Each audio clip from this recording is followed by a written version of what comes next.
We'll have to catch up.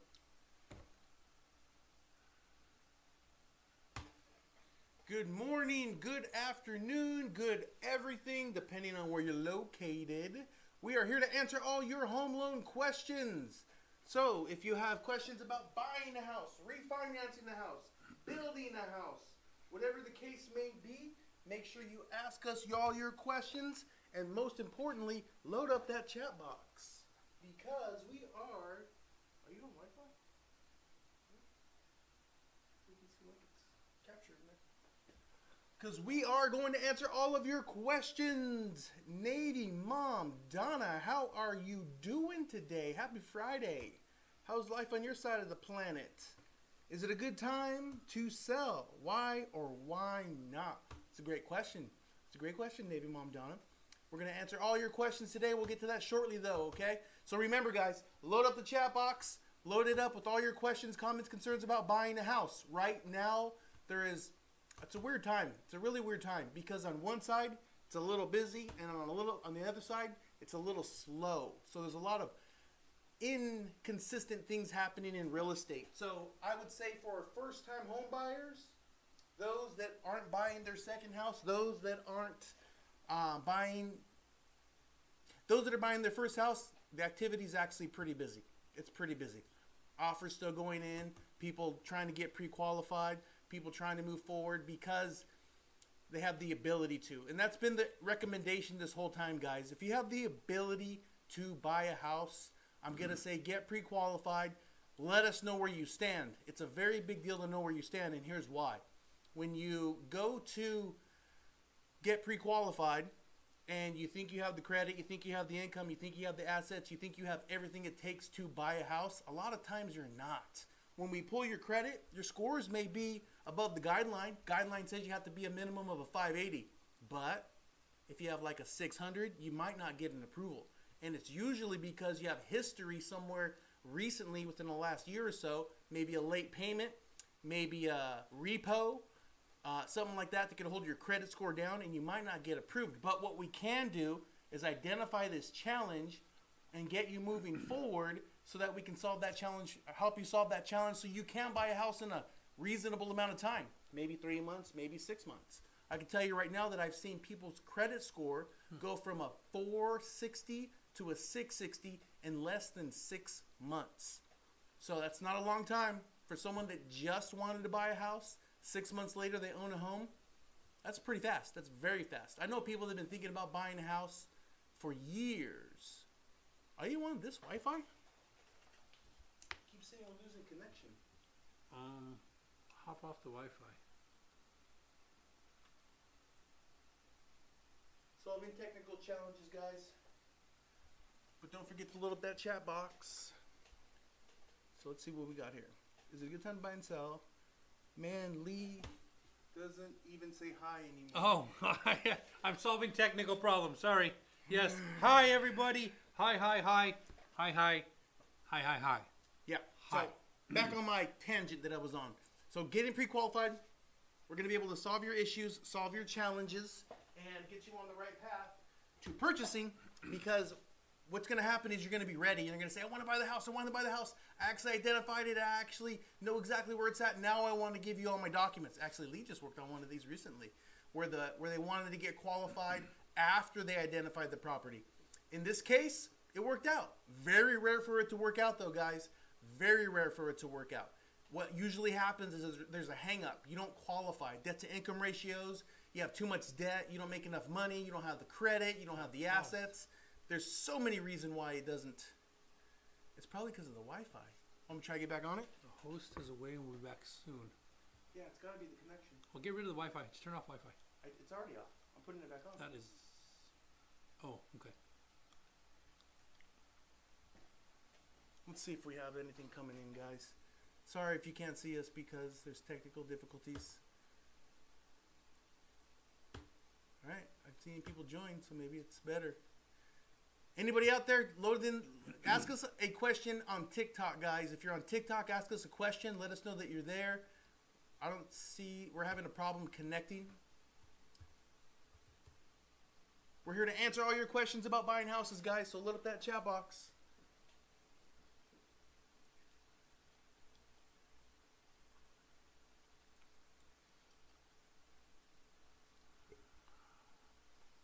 I seen your message come through. Okay, so apparently, nope, it just says we're kicked off again.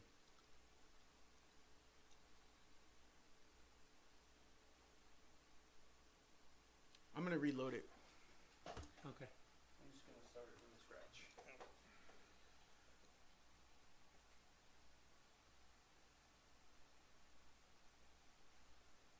Hey, Instagram.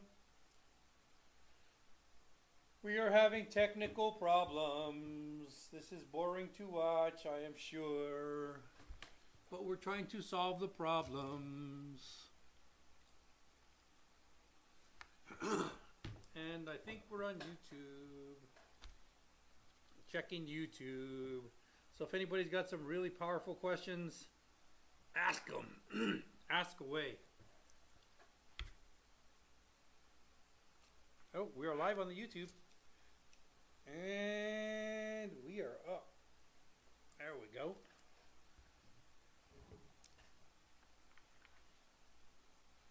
So, cash out refi or HELOC? That's the question.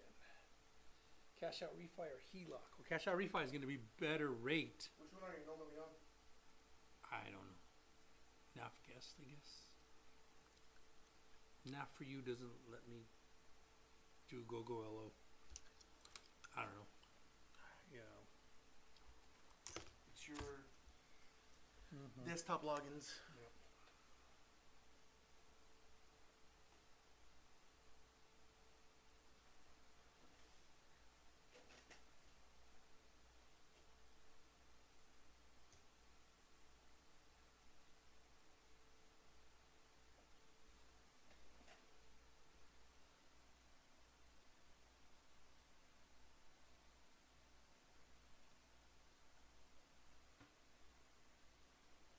Hello, Instagram and Facebook and YouTube.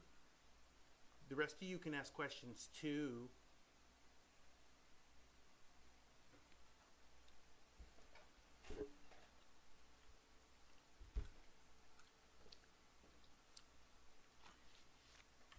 See if that works.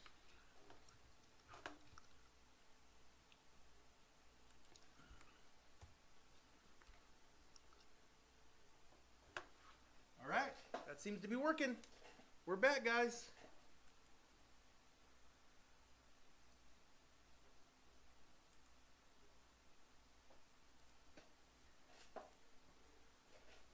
All right, so let's see what's going on.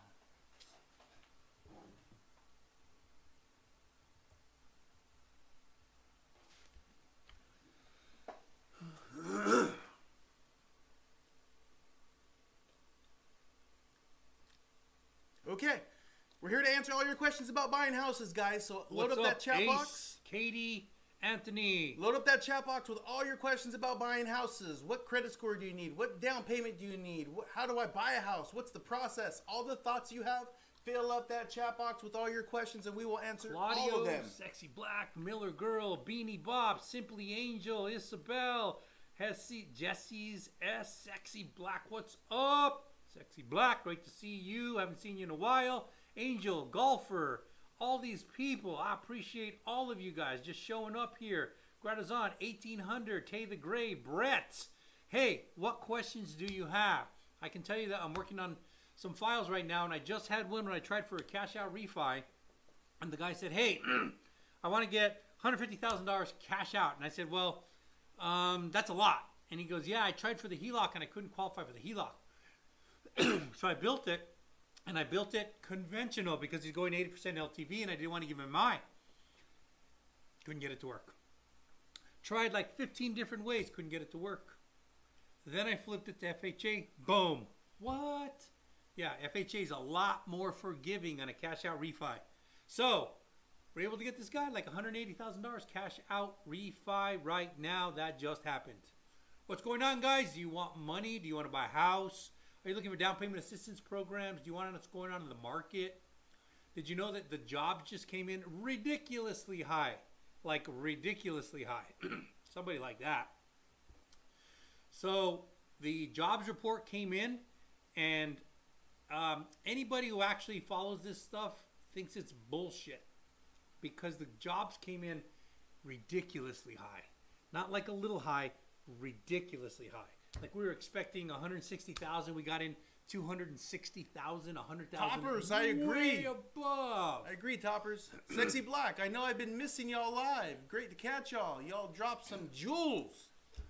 We're here for you, Sexy Black. I forgot. Are you in the biz? Are you trying to get a house? Jerry Shackles, what's up, Jerry? Great to see you. Grace, you know.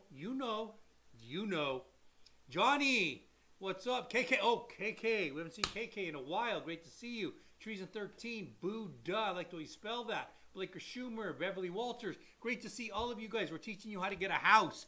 We're teaching you how to go zero down if you want to. We're teaching you what the down payment is on an FHA. KK, how are ya? We're teaching you the pros and cons of HELOC or cash out refi. Can you do a non-credit qualifying streamlined FHA and remove a co-borrower? No. Nice try. No. Do you know why? Because that's a whole different loan. A streamline says, hey, I'm taking my old loan and I just want to lower the interest rate. So the bank says, hey, everything that you've been doing, you paid it on time. All you're going to do is make a lower payment. I don't need to know very much. I just need to know that you want to do this. Streamline. You want to take somebody off? That's a different loan. That's an assumption or a cash out refi. It is not a streamline. Those two, by definition, collide. They don't work. Nice try, though. Johnny, max LTV on a cash out DSCR loan. DSCR, it doesn't work. Cash out, there's not going to be a. Let me straighten that. It's got to be 80% LTV, loan to value. So 80% loan to value, and after the loan rebuilds itself, it has to hit at a minimum 125% debt service ratio. So if you can make those numbers work, then it's going to be 80% LTV. Your biggest challenge is the debt service ratio, guys. It's easy and it's not easy all at the same time. Yeah. Felixio, Delta, looking sharp, guys. Appreciate you. You look sharp, Felixio. Tay Diggs, you know what Tay Diggs is? Tay Diggs is an actor, man. These actors are back following in the us. day, he was. I don't know if he still is, but I owe $244K and my interest is 6.99. Should I refinance? So right now or wait? Wait, Tay Diggs. 2 questions. FICO. That's a question with a question mark. And type of loan. I want to know if he's in a movie lately. Yeah, we also want to know if you're in movies. So that's 3. So you need to know your FICO, because 6.99 sounds okay. It's not great. It's not bad. We're not in an environment where it's like, hey, let's rush and refinance a 6.99. I just priced a VA Earl yesterday. Did not come in well. It did not price well for the Earls. I don't know why it didn't price well, but it doesn't price well right now. Streamlines and Earls aren't real favorable. And by the way, the algorithms and the government and a whole bunch of people set up these algorithms to find out whether or not they want you to have a loan. Let me tell you that sometimes when I'm pricing a loan, I'll get something at 6.5 at par, 6.5 at par. And then you want 6.25, it'll cost you a point. And then you want 6, it costs you an eighth of a point. It's cheaper to go 6 than it is 6.25. Doesn't make sense, but the algorithms are trying to put the finger on the scale for a certain rate. Yeah, KK, we're doing well. How have you been? Where the heck have you been? I've been looking for you every single day and you're never there, but glad to see you here today. That's awesome. Sexy Black. I'm ready to buy, but I don't have much saved up. I'm still working on that. I have like a 700 saved up. $700 or 700,000? Sexy Black, if you have 700,000, you're ready to buy racks. Right now. I think rack's $1,000.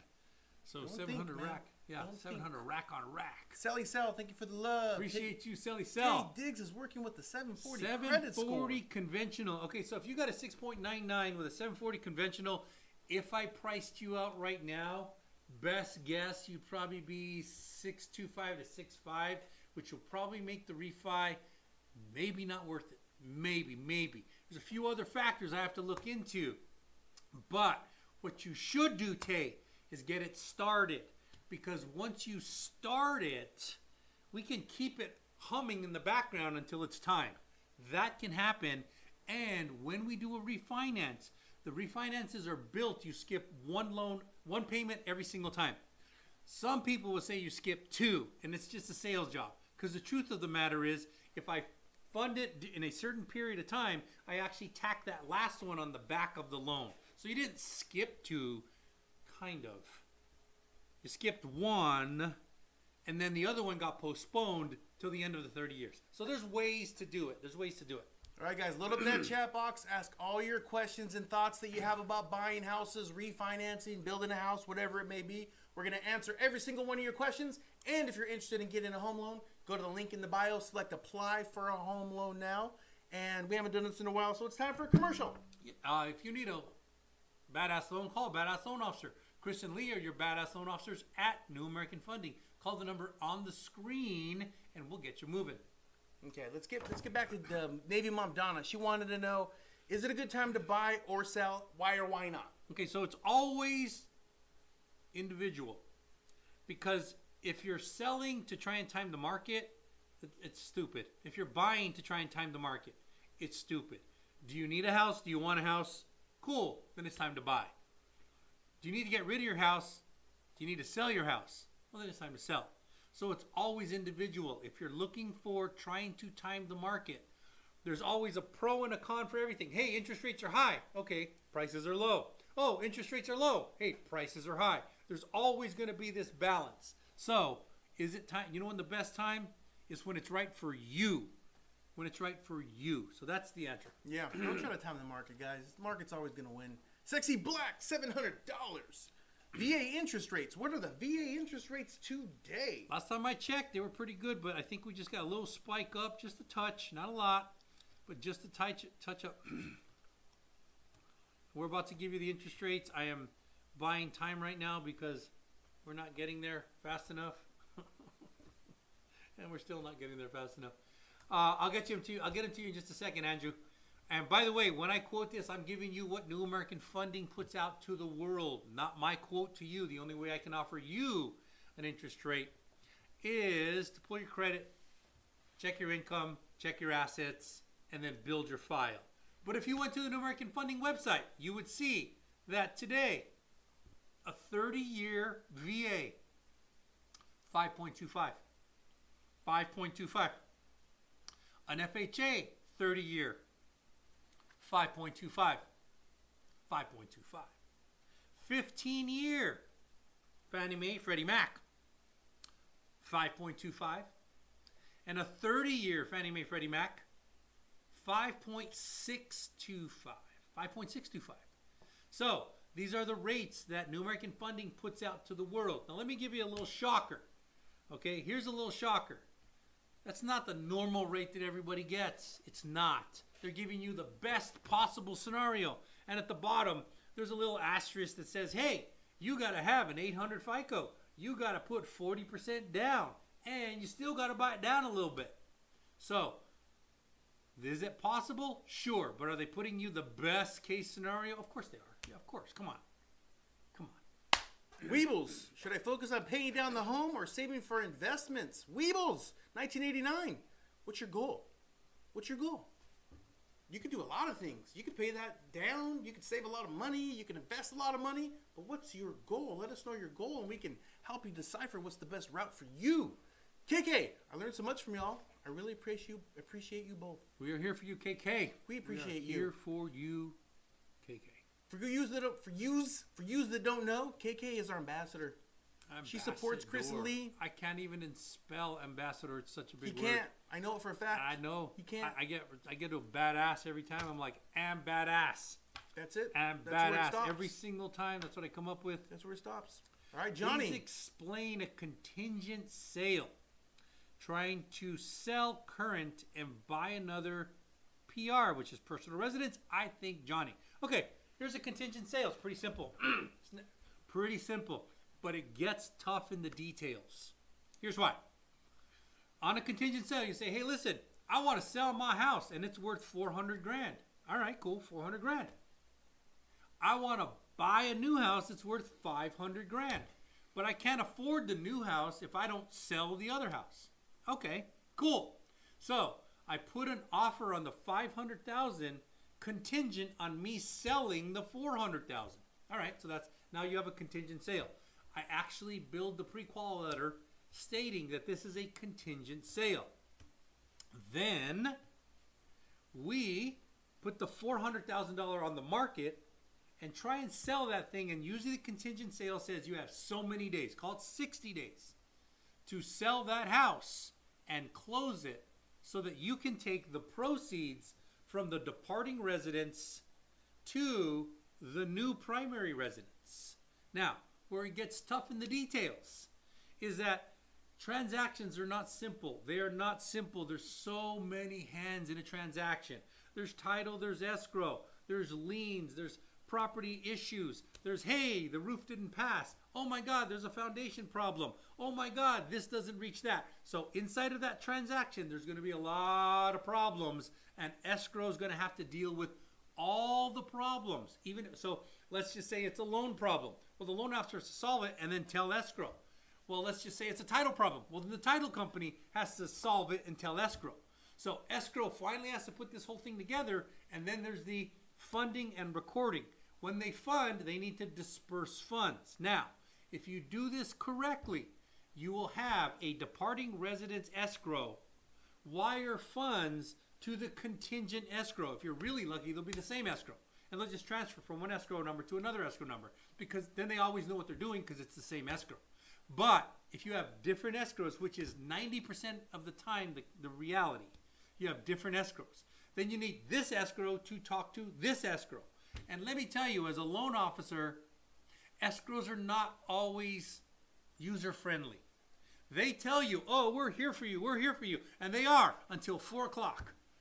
And then at 4 o'clock, for some reason, everybody goes home. And you know when loans panic? They panic at about 3:30 or 4 o'clock.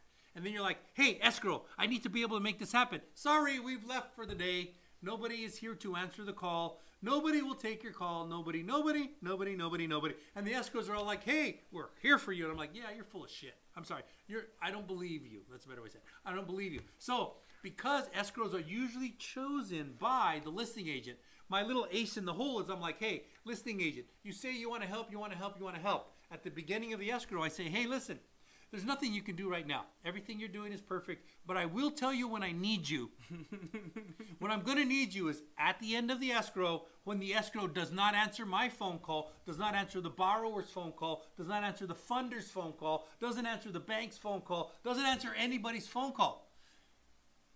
Listing agent, what you can do is put in that call to the salesman on the escrow side who actually has to earn your business and say, hey, make everybody work overtime. That's when I'll need you.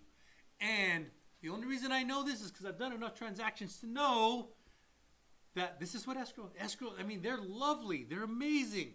As long as you catch them between 8 a.m. and 4. After 4 o'clock, nobody answers the call. They're all too busy. I don't know what goes on with this industry, but it happens every time. Well, they've built something for themselves where they're the only party that does that clocks in and clocks out, and you can't contact them after. I've told a ton of escrow companies and escrow officers and said, hey, if you had a service where you actually work past 4 p.m.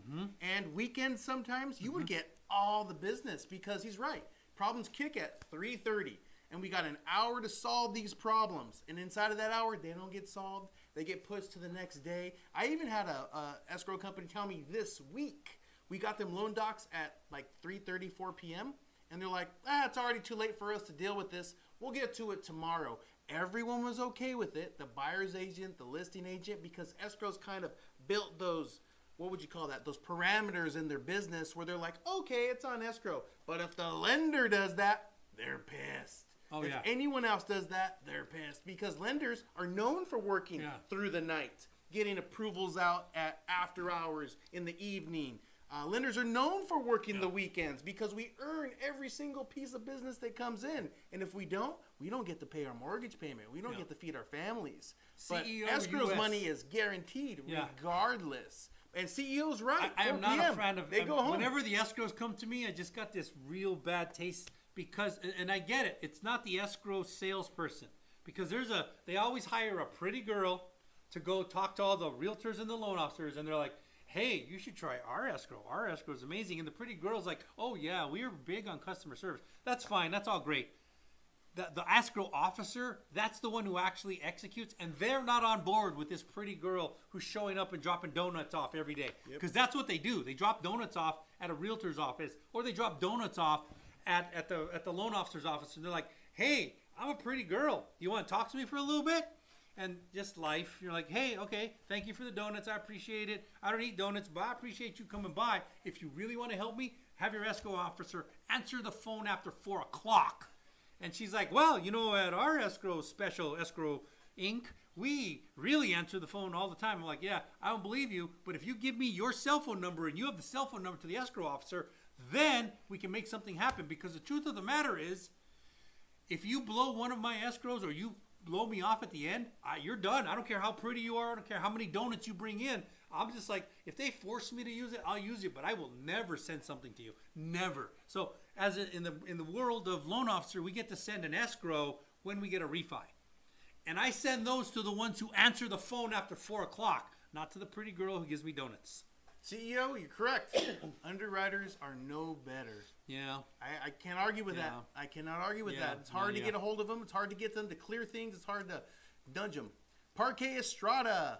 Do you provide guidance on what to pay off to improve your credit scores without a hard pull? The answer is yes. No. Absolutely. No. Absolutely. No. Here's what I can say, and here's where I can prove him wrong right now. Okay, call him. Revolving debt. Yeah. I can tell you right now that if you have maxed out credit cards, I'll give you that. if you have no late payments, if you have no collections, if you've made everything on time for the past 3 years and your credit score is down, but you have maxed revolving credit cards, I can tell you that your score is going to be lower. If you maintain great credit, let's say great credit, and you have a 600 score, it's because you have maxed credit cards. I'll tell you right now that if you pay those things, if you paid them off, okay, I'm not going to give you a number. A lot of people say pay them down to 30%, pay them down to 20%. That's a good ratio. But let's just say you got rid of the revolving debt. I can tell you right now that your credit score is going to skyrocket. It's going to skyrocket. I can tell you that it's better to have a $20 payment than none. You need to have a little bit. I've seen it. I've actually seen it. I live it. So do I. I live just did one like I yesterday. maintain 0 balances and 800 credit scores. So, yes, yesterday I did one where I did a credit simulator and I paid him all the way down to 0 and he went to 642, but I paid him down to 100 and he went to 660. And Well, see, that's not perfect 100. credit. You're in the 600s. That's not perfect credit. I'm talking about perfect credit. And Parquet, the reason I said no is because I have so many people who want me to do soft pulls. If you're not serious enough to do a hard pull, I'm not the right guy for you. I'm just right now. I tell everybody, if you want me to do a soft pull, check somebody else. Because I got a lot that I really, I got a call yesterday, like literally yesterday, and I said, hey, are you serious about this? Like heart attack serious. I said, cool, I'm going to pull your credit right now. Cool, can you get me the documents in the next 2 hours? They got me the documents in the next 2 hours. I moved everything aside. I built the pre-qual. They were in escrow by 10 o'clock that night. But that's somebody who's serious and ready to move. Somebody's like, yeah, I don't really want to pull my credit. I'm like, hey, I'm not the right guy for you. I appreciate it. Good luck to you. Bye. Click. It's over. I got that. And there's plenty of guys out there that are brand new in their loan officer business who will jump through hoops and make everything happen. I'm not that guy. If you really want to get this thing going, I can be the guy. Yeah, but credit's simple, guys. Pay your bills on time. Keep your credit card balances low, and you'll have better credit. KK. Thank you for sharing. Guys, hearts and shares, we need those right now because we need more people asking us questions. And if you're interested in getting a home loan, go to the link in the bio, select apply for a home loan now. Get the process started while we're on this live. Team Sanchez in the house. Long time no see. Welcome back. I have a bit of debt to pay off. Should I wait to pay it off for a loan? What do you suggest? Team Sanchez, no, don't wait to pay it off unless you have a very low FICO score, and even then, probably not. Here's why. Because let's just say you have a car and you bought a $40,000 car and you brought it all the way down to you owe $5,000 on it. Okay, $5,000. Good job. You got less than 10 months. I can literally go into the software and ignore it. I can ignore it. I can exclude it. And when the underwriter asks, why did you exclude this? I'm going to go because it's an installment payment. And here's the Fannie Mae Freddie Mac guideline that says if there's less than 10 payments on it, I can exclude it. So there's that reason. Here's the other reason. If you say, hey, listen, I was going to pay off $4,000 in credit card with the money that I'm going to take from a cash out refi, I will go in and do it in the system. And I'll say, hey, let's go ahead and pay this off with the money he's getting out.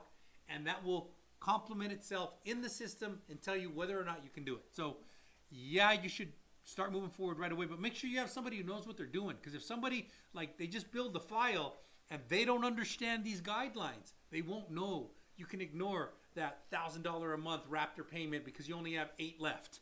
They won't know that. They won't know that. There's a lot of guidelines and a lot of things that have to be cleaned up. And nobody knows everything. Nobody. The gurus mess up. And if they're smart, they have somebody else check their stuff. They're like, hey, what can I do? Boom, try that. And then it works. So, Team Sanchez, that's what you do. Team Sanchez, that's a good question. For the rest of you, don't try to guess it on your own. Don't try to put the files together on your own, thinking of paying this collection off or paying that debt off is going to help you before you get pre-qualified. Give it to us. Give it to your loan officer. Let them do the work. If you don't qualify, if you're dealing with a good loan officer, I'll tell you if you're dealing with us, we'll give you the guidance. If you don't qualify, we'll say, hey, pay these debts. We'll say, hey, get a cosigner. We'll say, hey, save more money. Whatever the case may be, okay? Then you'll be on the right path to buying a house. Don't go try to pay off these debts, put the file together yourself, and then identify a house you love, and then try to get qualified because it's not going to work out. Yeah. It just isn't. All right, Johnny, thanks for the info. You're welcome. Underwriters are no better. You're right. We do have some pretty good relationship with and it's a really strange relationship with underwriter because you know if you piss them off, they can make your file a nightmare. You know it in a weird way. You know it. So you're trying to be nice, but you also have to be able to press them. So we have ways to press underwriters, and we often ask for a reassignment of underwriter. I'd say 1 out of 20 files. We're like, hey, I do not like the speed this underwriter is operating at. Now, a lot of people don't know this, but an underwriter has something called a CHUMS number, and they have something called a pull-through rate. And if they keep getting reassigned, the management goes, wait a minute. For some reason, somebody really doesn't like you. Let's check your pull-through rate. Let's check your CHUMS number. And then their job's in jeopardy. So what this underwriter learns that, hey, if I don't really get to this file quickly, and I'm not even asking for special favors, I just want to know what the hell's going on. And usually it's turn times and reasonable or unreasonable. And you have to have a loan officer that's willing to fight with your underwriter. Because if you really, I've fought with underwriters so many times. I'm like, hey, here's the guideline. They're like, yeah, I interpret it like this. And I say, yeah, but I interpret it like this. Why don't we get a CPM, which is a credit policy manager, who is above both the loan officer and the underwriter because they're actually making the decisions on whether or not Fannie Mae or Freddie Mac will buy this loan. I say, hey, let's take it to a CPM right now and let's see who they agree with. If they agree with you, then I'll cave. And if they agree with me, then we get to fund another loan. How about that? They don't usually like that, but after a while, once they know they're dealing with a certain loan officer, they're like, you know what, I kind of see it the way you do too. We don't need to go to a credit policy manager. That happens a lot, by the way. CEO, what do you do, man? It's clear you're in the business. Yeah, no doubt. Woman, one of the two. Let us know what you do, man. Team Sanchez, I was thinking to inquire about home loan now, and you can give me feedback on what the debt to pay on first. I'll pay off first. Mm-hmm. That's the move, Team Sanchez. That's what everybody should be doing. Yep. CEO, high utilization is what kills a FICO. 100%. Every single time. High utilization kills a FICO. Through? I have no idea. Yep. CEO, thank you for the love. Appreciate you. Don Nag, thank you for the love. Parquet, should I pay them off even though they're charge off? No. This is what we're talking about, guys. Yeah, this is what we're talking about. Because to the untrained eye, you would say, well, you know, I owe $3,000 and it's a charge off and that's hurting my credit. So I might as well just pay it off. No, stupid. That's a stupid use. The reason, it's already charged off. It's already going to hit. It's gone. It's charged off. The truth of the matter is you cannot pay the original debtor a charge off. You're paying it to the guy who bought the credit and it's not any good. Charge off, if it's 4 years ago and you're like, hey, $3,000, I paid it off. If they charge it off, I should probably pay it off. 4 years ago. Now, 4 years have passed and the algorithm has already said, you know what, that was you 4 years ago. That's not you today. Today is a different you. Today we go off of this. That was 4 years ago. The algorithm already factored it in and it's in your rearview mirror. Unless you pay it off today. And then the algorithm says, hey, this is a fresh charge off. You just paid it off. It's no longer old news. Your score will tank. What? Yeah, it'll tank. There's certain ways you should do this. Certain ways. And if you're paying off, if you're trying to do it yourself, you should learn these words. Very important. Pay for delete. Pay for delete. What does that mean? You call up the creditor and you say, hey, listen, I owe you $1,000, and I actually came into $1,000. And what I'd like to do is pay you off. And they're like, well, thank you. We really appreciate that. But I will only pay you off if you delete it. Their first answer is usually going to be, I'm sorry, that's not our policy. We don't do that. You'll say, all right, cool. You know what? It's been great talking with you. I really wanted to pay you, but there's 4 or 5 more debtors I can call. So I'm going to get rid of it. You have to give a little some time because the guy's going to go, hey, wait. You know what?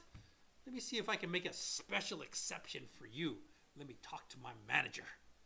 So they're going to go run back and talk to their manager. I just got special approval for you today only.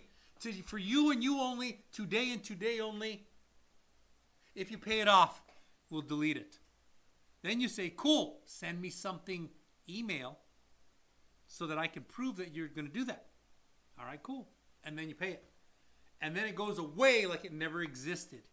But they don't want to do this. They do not want to do it. That's why they tell you our policy is not to do it at first. Every single time. I'm like, I asked, did you try for a pay for delete? Oh yeah, I tried, but they said no. I'm like, okay, did you try any further? No. What should I say? I'm like, you have the money. You have power. If you're about to pay with the money, you have power. The minute you pay, you have no power. Because it's paid. You're like, hey, I was wondering if you can delete that. No, you're crazy. Why would I delete it? That's the real world. All right, CEO, you guys are great. Keep the hard work. All right, my man, thank you very much. Johnny, max DTI threshold for a conventional 5% down. Depends on your FICO score. Johnny, if you have a 800 FICO score, I'll push it to 50. I'd push it to 50. I'd push it into the 50s. Yeah, for a conventional. 5% down, if you have an 800 FICO score, I'd push it into the 50s on the back end pretty comfortably. 45 on the front end. You think 45 on the front end? No, man. I've had 49.99 over 49.99.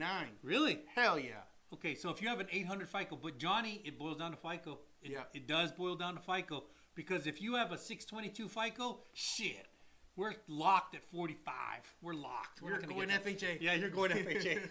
We're flipping FHA's FHA not bad. All day. FHA all day. Yeah, FHA's not bad. It's just got, I don't know, bumpers. You know when you go bowling and they put up the bumpers for the kid so that you really can't hurt yourself. And it doesn't really matter what you throw.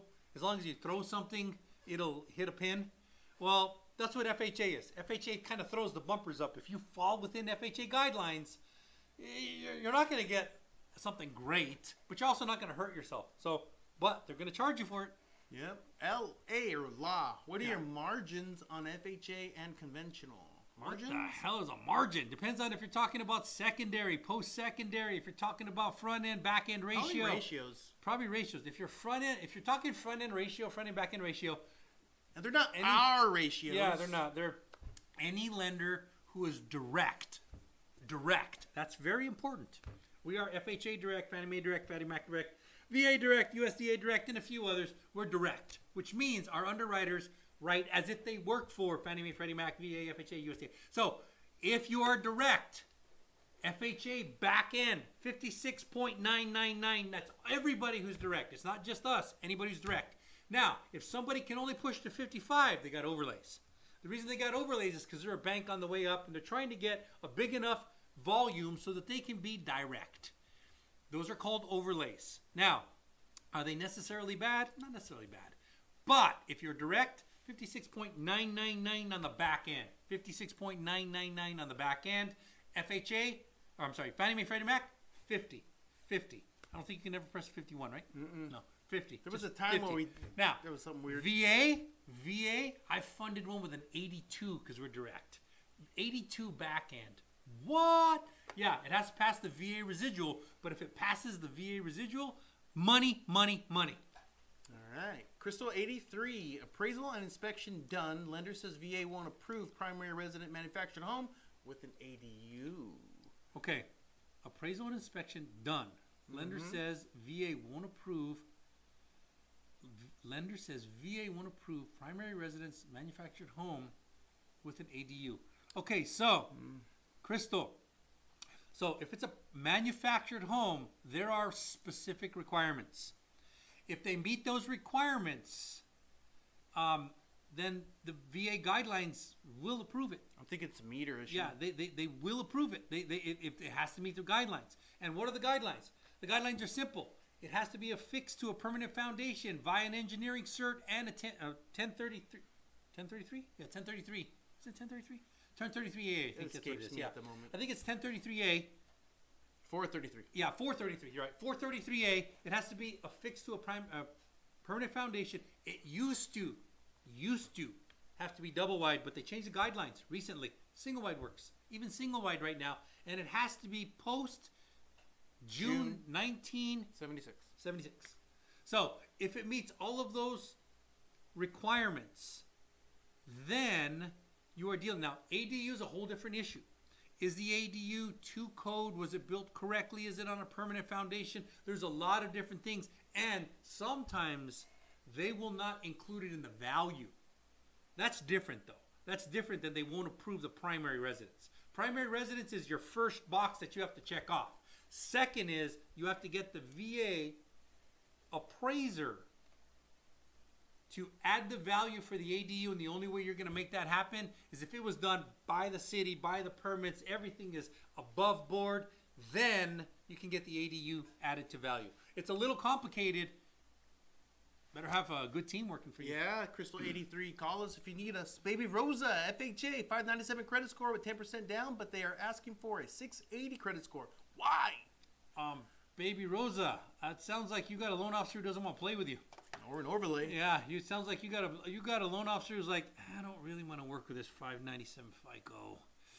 Yeah, no. By the way, nobody likes working with low FICO scores. I don't. I will, but I don't like it. It's like going to the gym. I will, but I don't like it. So the reason I don't like it is because something happened to make that 597 FICO happen. It just did. Now, I'm a pro. I will make it happen if it can happen. And FHA guidelines say if you are 580 or better, I can get away with 3.5% down. But that's the guideline. Now you have to get into the specifics. And the devil's always in the details. If you had a recent like last month, and you have a 580 FICO, your FHA dreams are gone. It's not happening. Just not happening. So there are reasons that people don't want to work with lower FICOs. And I get it. I do, because they're problems. And every low FICO, they're like, hey, but it's not my fault. You don't understand. My dog divorced me and the kids ran away with the spoon. I don't know. There's a whole bunch of stuff that happens, and there's always a story. It's always a story. But here's what it boils down to. You didn't pay your debts on time. Somebody trusted you in the past. You did not pay them on time. You earned that FICO score for whatever reason. And I am on your side. I want you to get the house. I make a commission when you get on that, when you buy that house. So if you hit me with a 597 FICO and 10% down, and you say, hey, 680 credit score, first thing I would say is, how in the hell do they know 680 credit score? Because when they build your file, it says 597 FICO. That's what it says. They don't get to force a FICO in there. They don't get to say that. It's already in the file. It sounds like somebody's going, yeah, we don't really want to deal with you. We don't really want to deal with you. And the only reason that they would go that high to a 680 FICO is because you are trying for a zero down program, because 680 FICO is not the only time it's ever on that line is when somebody wants zero down. And by the way, if you want zero down with a 597 FICO, dreaming, not happening, not happening, not happening. Zero down is a program that is reserved for people that have played the game correctly. Not somebody who's defaulted on a debt somewhere in the past. So it's it's just reality, man. It's just reality. Let's see. Good info. I'm in Texas. Can I use you all for my loan? Hey, Parquet Estrada. I opened one today in Austin, Texas. Yesterday in El Paso, Texas. So yes, the answer is yes. I actually have a primary residence in Austin on Lake Travis. So my primary residence is there. I have a secondary residence in California. I do loans in both, but I open a lot of loans in Texas. Like I said, one in El Paso yesterday, Austin, Texas today. Yes, we would be happy to help you with your escrow, with your deal. CEO US, these guys are the real deal. You know it. You know how to identify talent. CEO US. I'm actually thinking that you probably own a bank or something. I really do think so. Attorney private lender. Okay, cool. All right, cool. Great to see you. Hey, Tony G, where have y'all been? Where have I been? We've been working on a lot of things. Like, literally, I've been inundated with loan stuff. Like, inundated. We've got so many people coming because we have a high footprint on social media. We're on YouTube, Instagram, TikTok, all of them. And we get a lot of stuff. And I got buried with loans, like buried. I've opened up a whole bunch of loans this week. Super proud, super happy, but still want to help you guys. I still want to help you guys. And that's why the guy who said, hey, I want to do a soft pull. I'm not your guy. I'm just not. There's a lot of brand new loan officers that will be happy to work with you because they need the experience. But you come to, it's like, hey, when you're about to go to court, you can get that new lawyer and he'll work all day, forever and ever and ever. Or you can go, no. I want that guy because he's very expensive. Very few people can get him, but he wins all the freaking time. That's when you come to us. That's when we help you with your loan. I'm a little confident too. I don't know if you caught that. FHA 97 credit score, 10% down. We already answered that. Johnny, 740 credit score. Great news, Johnny. Great news. You're in the topper. You're in the upper echelon of FICO scores. 780 would be better. 800, 820 would even be better than that. 740 is good though. Four charge-offs won't affect your credit score anymore. It depends on how long ago those charge-offs were. Now, I will recommend that you hire a credit repair company because a credit repair company is going to get rid of them. If not, they're going to be there for 7 to 10 years. So if you hire a credit repair company and they'll go, hey, listen, you have the address wrong on this property. Yep. You got rid of your phone? Yeah, I got it both. Okay. You have your address wrong on this property. So they will fight it based on a technicality. And we have something coming up. Will you provide services in Connecticut? Yes, we will help you in Connecticut. Give us a call. Hey, we're having to sign out now. I appreciate you. We've been Chris and Lee. We are out.